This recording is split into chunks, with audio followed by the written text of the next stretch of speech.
Le boudin, c'est tête de cochon, des couennes, maigre de porc, le noir avec du sang, le blanc avec des œufs. Thibaut Gonzalez, éleveur de cochons noirs bio du Val-Espire et artisan charcutier, reçoit des chefs cuisiniers mais aussi des apôtres influents du bien manger pour une dégustation à la bonne franquette.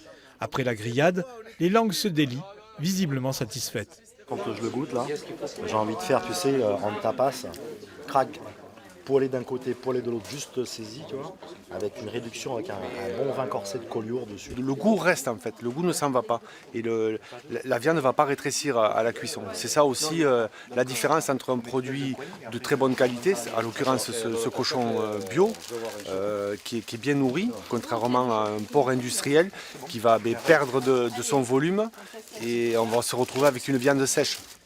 Après le repas, une visite s'impose à l'élevage.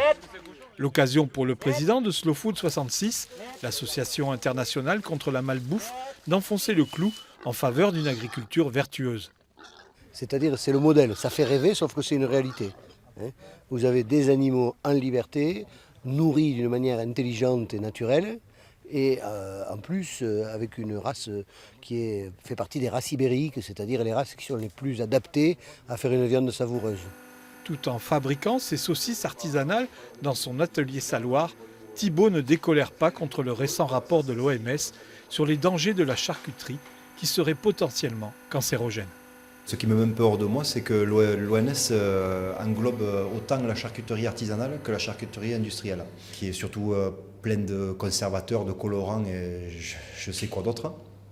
Donc comme une pâte comme j'ai là actuellement, vous pouvez regarder, c'est du sel, du poivre, il n'y a rien d'autre. Un reportage de France 5 sera diffusé le 23 novembre sur la qualité du travail de Thibaut Gonzalez.